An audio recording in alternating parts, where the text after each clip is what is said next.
There are losses that don't just break your heart, they rearrange your whole life. One day you're standing at a graveside trying to breathe through the shock, and the next morning you come home expecting silence only to hear people talking about your life like it's already been divided up. Not your grief, not your memories, the square footage, the keys. The word blood said like it's law. And before we jump in, I want us to walk into this story with something softer than rage. Not to cheer when someone gets humbled, and not to judge anyone as the villain on paper. Just a little quiet. Because sometimes the cruelest thing isn't what people take from you. It's how quickly they decide you no longer count. This is the story of the morning after my wife's funeral, when my in-laws stood in my home and declared it belonged to blood family only. I didn't argue, I didn't beg. I listened. And when I finally spoke, it was one sentence they never expected to hear. I'm Thorne Rivington, and I'm about to share something close to my heart. But before I do, can you say hi in the comments or tell me where you're watching from? I love seeing how far a story like this can reach, and sometimes just knowing someone is there makes all the difference. Thank you. And now, let me tell you everything. If you haven't already, please subscribe to the channel and stay with me, because what happened after that funeral wasn't just about property. It was about being erased, being tested, and learning the hard way what family really means. I hadn't slept in my house since the night before the funeral. I couldn't. Her scent was still on the pillow, faint and cruel. So I crashed on the cot in my office at the base, just me, a steel desk, and the dull ache of 100 unspoken things. The morning after we buried Marin, I drove through the sea-soaked streets of Newport with the engine humming like a lullaby, trying to settle a war. I was expecting the kind of quiet that hurts, the echo of an empty home. But when I turned onto Ocean Drive and saw the box truck backed perfectly into my driveway, wheels tucked in like it had practiced the turn, I knew something was wrong. It wasn't just the truck. It was the way the front curtains were yanked half open, the way the front door was ajar, like someone didn't care who saw them in my house. I circled the block once, slow. I didn't go in guns blazing. My military instinct kicked in. Observe first, move later. I parked down the street and walked back on foot, my boots silent on the wet pavement. When I reached the porch, I pulled my keys. Tried the front door. The key didn't turn. Same damn key I'd used for 5 years. 5 years of Christmases and anniversaries and nights we'd argued and then made up right there in the foyer. Now it was just a dead piece of metal in my hand. I didn't knock. I stepped to the edge of the porch, hugged the wall, and listened. Inside, I heard voices, her family. I don't care what the paperwork says, Alistair Whitlock's voice cut through smooth as courtroom marble. This house and everything tied to it falls under Whitlock property. Blood family only. Grant's voice sharper. The vet clinic's already got a buyer. All we have to do is clear the office and send over the deed. Thorne won't fight it. Cecily added, her voice sugar-wrapped venom. He's still in shock. Plus the military will ship him off in no time. He's transitional. Then Pierce, snorting. We got the locks changed this morning. Clean break. No mess. It was like watching someone plan your execution while standing in your shoes. They weren't just moving on. They were taking everything. The house the clinic Marin built, even the tiny cottage she and I renovated with our own hands down by the water. And worse, they were speaking like she'd never loved me, like I'd never mattered. I didn't breathe. I didn't interrupt. I let them talk, because people who think they've already won always reveal the most. When I finally stepped inside, I didn't slam the door. I didn't even raise my voice. The living room looked like a war zone. Boxes lined the floors labeled in neat handwriting. Cottage linens, clinic docs, storage kitchenware.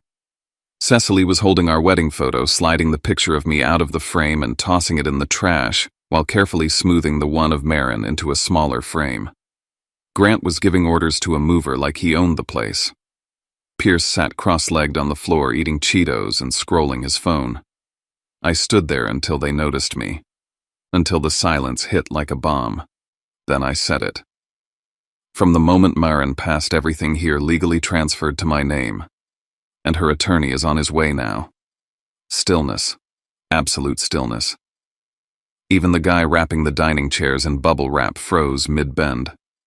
Cecily's mouth opened, then closed. But Alistair, he didn't flinch. That bastard smiled. Marin was a Whitlock, he said, his voice low and arrogant. We have counsel too. And this is Newport Thorne. You're not going to win here. You're an outsider. Grant stepped in smirking. You think Marin would actually leave all this to someone who isn't even blood? I didn't answer. I just looked down at the trash can where my face had been discarded, and then up at the new lock on my own front door. If they were this confident if they changed the locks hours after her funeral, then they must think they had proof. Legal leverage.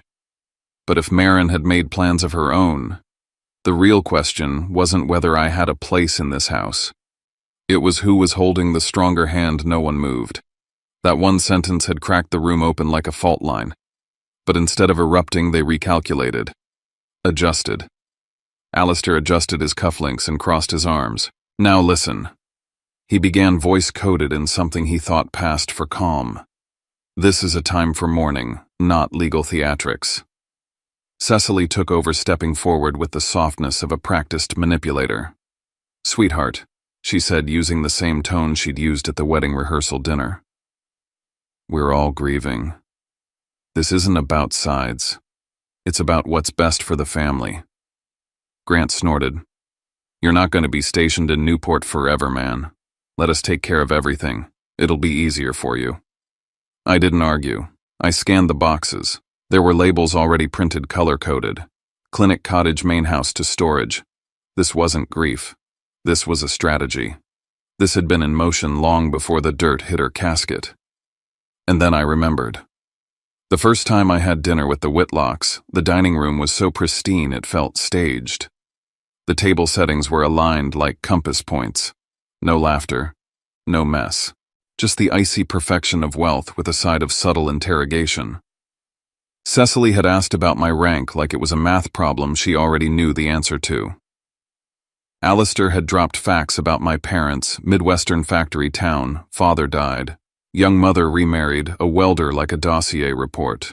I wasn't being welcomed, I was being profiled, and at the Newport Yacht Club where the air smelled like privilege and old gin. Alistair handed me a prenup with a monogrammed pen. It's standard, he'd said. You understand military life unpredictable. I love your daughter, I'd replied. Everyone says that, he answered. He'd brought up the clinic then, too. It's a Whitlock asset, he said. I hadn't argued, but I remembered the flicker in Marin's eyes when I told her. Now, standing in my hollowing living room, I realized this wasn't new. This had always been the plan. Words kept repeating. Temporary, bloodline, instability. It wasn't an attack. It was a narrative they'd built for years. I wasn't meant to stay. I was meant to pass through. Then came the slip. Pierce, grinning, tossed a screwdriver between his fingers. Changing the locks was Dad's idea. He told us a while ago. Just needed the right timing. Grant added, What you think we came up with this overnight, everything's been scheduled. They didn't notice the way I straightened, the way my eyes narrowed, because now I knew. The night of the charity gala, months before Marin passed, I'd stepped out into the garden to breathe, and I heard them. Alistair, Grant, Pierce on the patio behind the ivy. If she goes first, Alistair said, the locks change within 24 hours. He's a son-in-law, not a heir. The clinic's the big one. We get that we win. I told Marin that night. She hadn't cried. She hadn't screamed. She'd just held my arm tighter and whispered, If they ever treat you like an outsider, we'll protect this house by law. I thought it was just love talking. Now I realized it had been a promise, a plan. So when I said her lawyer is on the way, I wasn't bluffing. I was triggering something Marin had already set in motion. Then, as Cecily ordered a mover to take down a small handwritten sign that said our favorite corner, M&T, the guy muttered. She said to toss it. Didn't match the decor. I stepped forward, took it from his hands. That's when my phone buzzed. Unknown number. A man's voice, low and exact. Mr. Rivington. This is Silas Keene. I'm parked at the end of your street. Don't leave the house. They've just made a critical mistake. I didn't move from the driveway. Not when Alistair raised his voice. Not when Cecily started whispering to Grant like I couldn't hear them. I stood exactly where the moving truck would have to pass to exit. Not in defiance, but in control. They'd mistaken my silence for weakness. I was done giving them that comfort. If they wanted war, they'd have to drive through me to start it. Alistair was the first to snap. "You're trespassing, Thorn. This isn't your house anymore." He had the gall to say that while standing next to a sofa, Marin and I had picked out together a coffee table we argued over for 3 weeks, and a photo of her dog tucked into a moving box like junk mail. Grant stepped forward, arms crossed like a bouncer. "You're a soldier. You know when to walk away from a fight you can't win." His voice dropped to a low, smug tone. "Just go, man. You're embarrassing yourself." And Cecily, ever the manipulator, layered on the performance. She placed a hand to her chest like she was the one being attacked. "Don't do this, Thorn. It's too soon. Let us grieve Marin in peace." I didn't flinch. I didn't argue. I did what I'd learned from years of active duty: observe, calculate, wait. I scanned what they were carrying out of the house office folders with the vet hospital's logo, a set of spare keys on Marin's old keychain, a red binder with the letterhead of a law firm I didn't recognize. None of that screamed grief. It screamed strategy. A memory clicked in the back of my mind 6 months ago in our kitchen. Marin had pulled a dusty metal case from the cabinet above the fridge. She called it the fallback.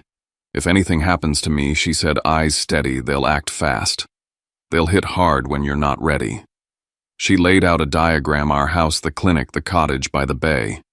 Ownership transfers to you automatically. You won't need to fight for it unless they make it a war. At the time, I thought it was paranoia. Now I saw it for what it was: battlefield planning. I remembered her quiet confidence as she explained the mechanism: joint tenancy with rights of survivorship. She didn't need me to understand the law. She just needed me to follow the plan if they struck, and they had. But she hadn't told me everything. Another memory more recent. The vet hospital. Marin had just finished a surgery. Her parents showed up with no warning. They claimed to check on her but didn't ask once how she felt. Alistair inspected the clinic like it was a real estate listing. Grant asked about client growth. Cecily floated a casual, "What if something happened to you?" question with a smile too wide to be maternal. Marin hadn't blinked. She just looked at me and said, "We've planned for everything." But I hadn't realized then how much planning she had done without me. Back in the present, a low rumble echoed down the street. A dark SUV rolled to a stop at the edge of the driveway. Silas Keene. I didn't need to see him to know. Marin's lawyer. The man I'd never met but whose name I'd heard once late at night when she thought I was asleep. He was the one she updated every year, the one who kept the real line of defense. I stayed planted where I was. The breeze coming off the water whipped through my jacket, but I was burning underneath. The Whitlocks noticed the SUV too. Pierce tried to play it cool, but I saw his jaw tighten. Cecily gripped Grant's wrist. Alistair's mouth drew into a thin, calculated line. Silas stepped out of the car slowly, like he had all the time in the world. He adjusted his coat and spoke before anyone could beat him to it. "Mr. Whitlock," he said, cool and measured, "thank you for triggering the clause Marin set in place. I'll need you all to return the items you've taken. Immediately. We're doing this inside." Silas didn't need an invitation. He walked past me, past Alistair, through the front door like he owned the place. And in a way, legally speaking, he did by proxy. I followed. Not because I didn't know where this was going, but because I knew exactly where it had to go. Inside, the living room looked like a war zone mid-evacuation. Half-packed boxes, open drawers, framed photos on the floor. A vase from Marin's grandmother lay tipped in the corner, water still seeping into the rug. Silas paused only long enough to glance at the chaos before turning to the Whitlocks. "Let's move this to the dining room." He made it sound like a negotiation. It wasn't. We all ended up around the heavy oak table Marin and I had hosted holidays on. Now it looked like a courtroom. Silas laid down a slim black folder first, then a thicker one, then a third. "I am the legal representative of the late Marin Whitlock Rivington, and as of her passing, the assigned representative of Thorn Rivington under her estate." He turned to me. That designation was updated 3 months before her death. Alistair scoffed. "What estate? She was our daughter." Silas ignored the protest. Let's start with facts. The House Veterinary Clinic and Bay Cottage were restructured under joint survivorship. Upon her death, full ownership passed to Mr. Rivington. These documents were filed and recorded. He flipped to a stamped page. In this county 4 years ago. Recorded by your daughter, notarized independently. Grant leaned forward, voice tight. That can't be. Silas raised an eyebrow. It can, and it is. Cecily tried a new tactic, tears. How can you do this, Thornwright, after we buried her? She wouldn't want us fighting like this. I looked at her but didn't respond. I thought of the nights Maren came home from those family dinners, head low, voice quiet. I stayed quiet for her then, but not anymore. Silas didn't flinch. You initiated this by changing the locks, by hiring a moving company, by removing items from the property. He turned to the movers, still standing awkwardly near the door. Gentlemen, I suggest you stop unless you'd like your company implicated in a civil suit. They hesitated, then began slowly putting down boxes. Silas continued. I need to see the receipt for the new locks and the moving company's contract. Grant didn't answer. Silas reached for a paper from the table, a folded invoice sticking out from a folder. He scanned it. Ordered 2 days ago, installed this morning.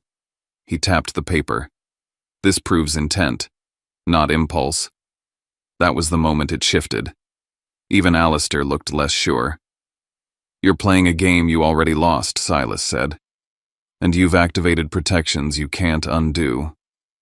There's a clause in Maren's file if you act in bad faith or attempt to remove Mr. Rivington from shared property. You forfeit any personal effects or inheritance she left in trust for you. Pierce stood up indignant. That's a bluff. Silas tilted his head. Feel free to test it. Then, with unsettling calm, he placed a thicker file onto the table. This is phase 2, and before you consider suing, I want you to learn a phrase that will follow you through every courtroom from here to Providence no contest clause. I saw Grant shift uncomfortably. Cecily blinked rapidly. Alistair didn't speak for the first time since I arrived. And I knew this wasn't the end. It was the beginning of a reckoning they never thought would come. One Maren prepared for without fanfare or threat. One I would finish for her. The air around the table was thick, like the ocean had pulled itself in through the cracks of the old house and was sitting there waiting. No one moved. Not when Silas placed the second folder in front of us, not when he slit it open with the precision of a surgeon peeling back skin. Alistair broke the silence, first voice clipped. I don't think you understand how Newport works, son. He emphasized that last word with the same disdain he always carried, like he never fully accepted me as anything more than a passing inconvenience in Maren's life. We have relationships in this town, he continued. We don't need to fight in court. We just let people know what kind of man you are and the doors close on their own. Cecily leaned in like a co-conspirator in a bad play. Clients will stop showing up at the clinic once your name is on the door. No one wants to leave their pets with a man who attacked his grieving in-laws. She glanced down at a photo of Maren tucked between stacks of legal papers. Don't shame her memory with this. Grant, ever the pragmatic vulture, dropped his voice into a mock-considerate tone. The Whitlock name is on everything on the hospital's license, the branding, the reputation. You really think you can run that place without us? I didn't respond. I didn't need to. Silas had the floor now. He opened the second folder and took out a thick sheaf of papers, stamped with 2 seals, one from the state, one from a notary public. This, he said, is what we call an iron will. Fully notarized, independently witnessed, and updated 18 months before Mrs. Rivington's passing. Nothing in it is ambiguous. Nothing is left to interpretation. He passed copies to the 4 Whitlocks, seated across from us. All tangible and intangible assets, including property, business holdings, and digital rights, pass solely and exclusively to her legal spouse, Thorne Rivington. There was no space for emotion in his voice, just cold, practiced finality. Then Silas dropped the hammer. The will includes a no-contest clause. He gave them a moment to process that. Anyone who challenges the terms of this document will be legally disinherited in full. That includes not just monetary inheritance, but personal items, artifacts, letters, photos, and access to family property. You don't just lose the money, you're erased from the file. Pierce's mouth opened, closed, opened again. Alistair looked like he was doing math in his head. Cecily's mascara trembled. Grant. He laughed low bitter. But Silas wasn't finished. He turned a page and tapped 3 handwritten notes. Mrs. Rivington anticipated your reactions. He read aloud. If my mother cries and begs for reconciliation, remind Thorne that guilt is not love. If my father talks about bloodlines, remind him ownership does not come from biology, it comes from law. If Grant brings up the clinic, present the purchase agreement addendum. I saw the blood drain from Grant's face. That last line hit home. Purchase agreement, I asked. Silas nodded and took out another document. Mrs. Rivington drafted a protective agreement for the clinic. In the event of her death, any outside offers to purchase the business must be disclosed. Which brings us to this. He unfolded a printed email, Nora's name at the top. She received a message last week from Dr. Hargrove, your late wife's colleague. He was approached by a representative of the Whitlock family offering to buy or co-manage the clinic. Nora had forwarded it to Silas with a note. Did Myron know about this? Grant started to deny it, but Silas wasn't done. We also have a string of texts between Dr. Hargrove and a number matching your personal cell, Mr. Whitlock. Grant's lips pressed into a thin line. This wasn't concern. It was premeditation. You were circling like a shark while your sister was still alive. Cecily flinched eyes, darting toward the folder again. There's a section for us, isn't there? She left something. Silas tapped a clause near the bottom of the will. Mrs. Rivington designated a small set of heirlooms and letters for the Whitlock family conditional on respectful conduct toward her spouse and property. His voice dropped an octave. That condition was breached this morning. That was it. That was the moment the desperation started leaking through the Whitlock's polished armor. Not because they cared about the heirlooms, but because they couldn't spin the narrative anymore. They couldn't claim to be the grieving family protecting Marin's legacy. They were exposed. Opportunists. Every move recorded. I looked up. My voice didn't shake. You will return every item you removed. You will stay away from the clinic. You will not contact our staff, our clients, or our vendors. You will not set foot on any of these properties again. Alistair narrowed his eyes. And if we don't, Silas didn't hesitate. Then I file an emergency injunction. I call Chief Kelleher and present the trespassing evidence. And I bring these documents into open court. Alistair had been quiet too long. Then his voice sliced through the room like broken glass. If we can't take back our property through probate law, we'll prove you're not fit to keep it. I didn't respond, but I felt the pulse behind my eyes tighten.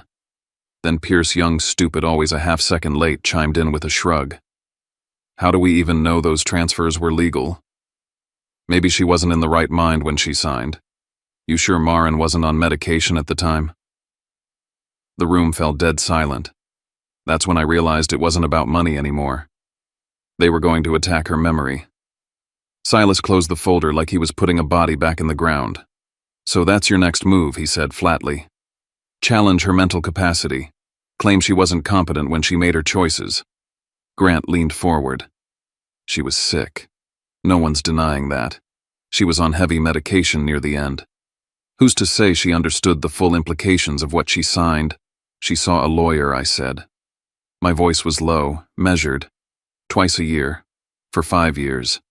I was gripping the edge of the table hard enough that my nails dug into the wood. Alistair tried a softer tone. We're not attacking her.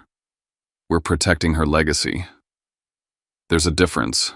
Bullshit, I muttered. But Silas cut in before I could escalate. I anticipated this argument.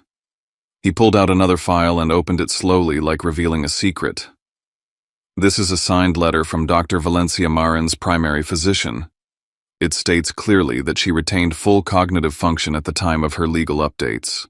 He flipped through clinical assessments, date-stamped visits, medical charts, and notes.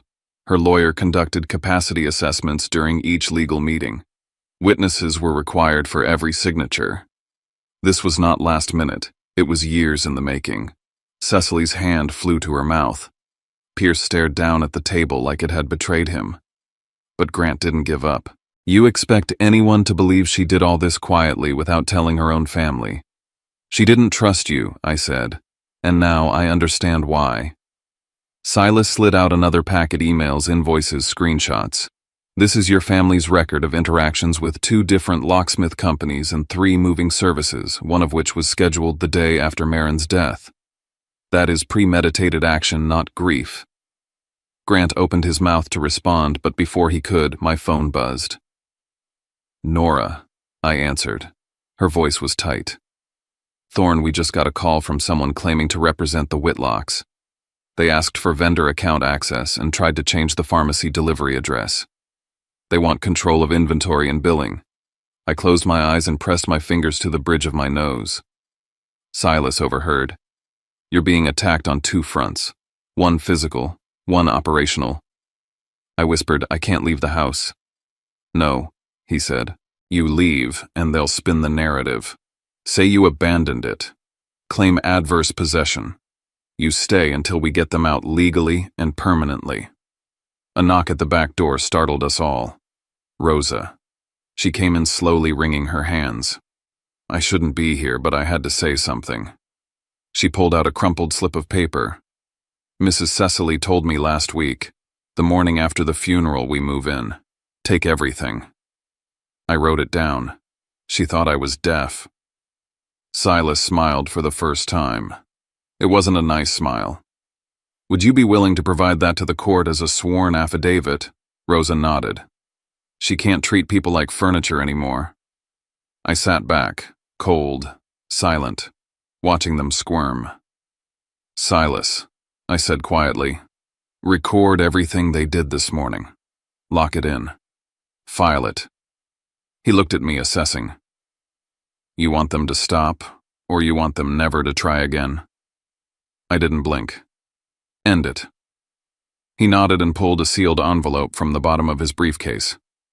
On the front, Marin's handwriting, read only if they try to bury him.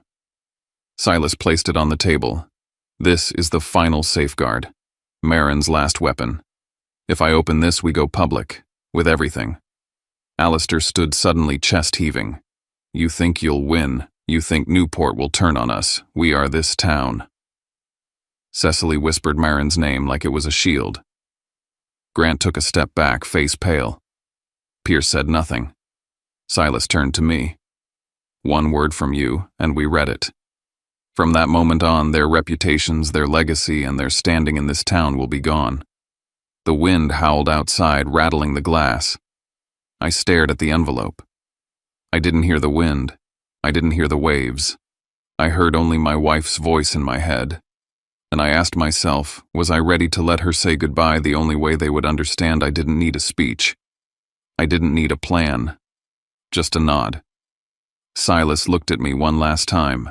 His fingers hovered over the sealed folder marked in Marin's handwriting, and I gave the smallest nod of my life, the kind of nod that feels like you've just flipped the world on its axis. It wasn't about vengeance. It was about ending this war before it could begin again. Silas turned to the table. All conditions are met, he said calmly. We proceed. Alistair leaned back, arms crossed like a general. Cecily's fingers curled tightly around her teacup, lipsticked and trembling. Grant was already halfway to cracking, checking his phone like there might be an exit strategy on the screen. Pierce stayed quiet, he always did when it mattered. Then Alistair made his move. He yanked out his phone, dialed with aggressive confidence, and barked into the receiver. Yes, I need officers dispatched. Immediate trespassing and obstruction. My daughter's house is being taken over by a non-family party. Silas didn't even blink. Thank you, he said loudly enough for the room. I too will appreciate a police presence to officially document the scene. 20 minutes later, Chief Owen Kelleher walked through my front door, flanked by 2 deputies. The moment he saw me and Silas, he nodded. Mr. Whitlock, he said. This your house now? Silas stepped forward. We have the deed, the will, and proof of attempted removal of property without consent. Chief Kelleher turned to Alistair. Then I'm gonna need everyone not named Silas, or... He looked at me. You, sir, to stop touching anything and stand back. It was the first time I saw Alistair falter, not in rage, but in calculation. His power didn't hold here. Not anymore. Silas placed the envelope on the table like it weighed 100 pounds. Per the decedent's written instructions, this document is to be opened and read aloud only if her husband is subject to coercion, intimidation, or attempts to discredit the legitimacy of her final wishes. He broke the seal. Every eye followed the sound of the clasp opening like it was thunder. I didn't watch them. I looked at the walls, the door frame where Maren used to lean while sipping wine, the couch we'd fought, and made up on the antique chest she'd filled with our first Christmas memories. She was here, in the silence, in every square inch of this house. Then Silas began to read. Her voice through his cut through every lie they'd ever built. If you are reading this, it means you tried to do exactly what I feared. You tried to strip the man I chose of what I entrusted him with, not just property, but love, memory, and legacy. I watched Cecily close her eyes. To preempt any claim that I was too sick, too manipulated, or too weak to make these decisions, please refer to the attached timeline of meetings, emails, and notarized affirmations, many of which occurred long before my diagnosis. She'd outmaneuvered them before they even realized they were at war. Silas flipped to the next page. To my father, Alistair, you insisted on a prenup before my wedding. You told me no daughter of yours would marry without protecting the bloodline. But you forgot I married to protect my heart. Alistair's mouth opened, then closed. To my mother, Cecily, you erased my husband from family photos, returned gifts he gave me unopened, and told me he would never belong. But he did. Because I chose him. And you can't erase that with Photoshop or pearls. Cecily crumbled into her chair. To Grant, I know about your calls to Dr. Hargrove. I know you tried to buy my clinic before I was even cold. You didn't want to honor my work, you wanted to wear it like a badge. Grant stood up. I sit down, Chief Kelleher said. He did. And Pierce Silas read. You were proud to say you had the locksmith on speed dial. You joked about changing the locks before the memorial ended. I heard you. I remember. Silence. The kind that swallows men whole. Then Maren's letter shifted. To my husband. You were not my plan. You were my proof. Proof that love doesn't have to ask permission from bloodlines or bank accounts. Proof that family is built in moments of choosing again and again, even when it's hard, even when it hurts. I didn't cry. Not then. Not when her voice was a sword and a shield in my hands. Grant stood up again. Look, we've made mistakes, but this doesn't have to end in scorched earth. We can make this work. I'm willing to talk compensation, split the house, walk away with clean hands. Silas stepped in front of me. Any negotiation now is an admission of intent, and you've just admitted to it on record. I don't want your money, I said. I want you to carry back every single item you tried to take, with your own hands. Silas nodded. That's the condition. The police officers watched in silence as Alistair, Grant, and Pierce moved like ghosts, returning paintings, setting vases back in place, smoothing blankets. At one point, I asked Pierce to return a ceramic seal Maren once called her guardian of the lighthouse. He held it like it burned. When they were done, Nora called. It's everywhere, she said. Online, at the clinic, even the club. People are talking. I looked out the window.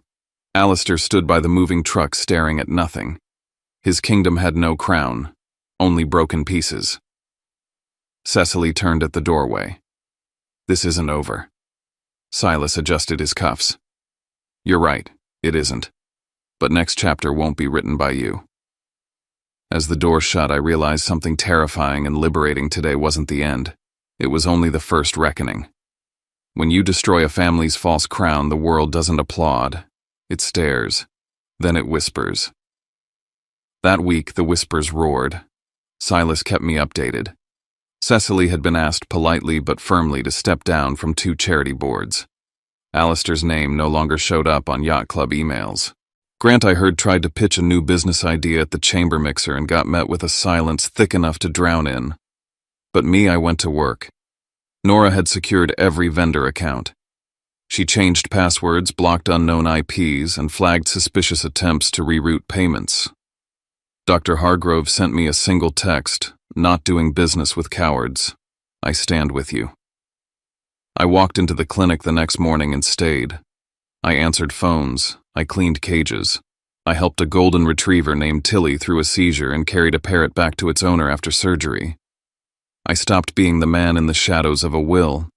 I became the man on the front lines of something worth saving. Then came the letter. From Alistair, Thickstock, wax seal. Inside was a single-page apology that never quite said sorry. Instead, we misjudged the moment. We acted out of grief. Family matters are messy. It ended with a cashier's check large enough to buy back their image. I burned it, not the money. The gesture. Then I mailed the check back with a single note: family is earned, not purchased. Silas helped me finalize the paperwork to legally bar further contact. I changed the locks not out of fear, but finality. Then came the rebuild. I renamed the clinic the Marin Whitlock Memorial Animal Hospital. We installed a bench outside with her name, and on that bench sat a little bronze plaque that read, "For those who stayed." I established a fund, small but growing, for veterans who needed care for their service animals. Marin had always said healing animals meant healing people. I wanted that truth to echo. One afternoon, Nora handed me a file. Inside was a handwritten letter from Marin found taped inside an old adoption form binder. When the door finally closed and the house went quiet again, it didn't feel like victory. It felt like air returning to my lungs. Grief doesn't leave just because you won something on paper. It lingers in the small places: an empty mug, a coat still on the hook, the way your body reaches for a voice that isn't there anymore. But that morning taught me something we don't talk about enough. Sometimes the hardest part of loss isn't the funeral. It's what comes after, when people decide your pain has an expiration date. If there's a thread that runs through this story, it's this: family isn't a word you inherit. It's a set of choices we make, who we protect, who we stand beside, who we refuse to erase. And maybe that's where our humanity shows up most clearly. Not in the big speeches, but in the quiet moments when we draw a line and still keep our heart open. If you'd like to be part of this little corner where we listen without rushing to judge, I'd be honored if you subscribed. Think of it less like following a channel and more like joining a room where stories can breathe. And if you want to leave a few lines in the comments, where you're listening from, or the name of someone who stood with you when life got heavy. I read more than you'd think. Thank you for sitting with me. Take care of yourself, and I'll see you in the next story.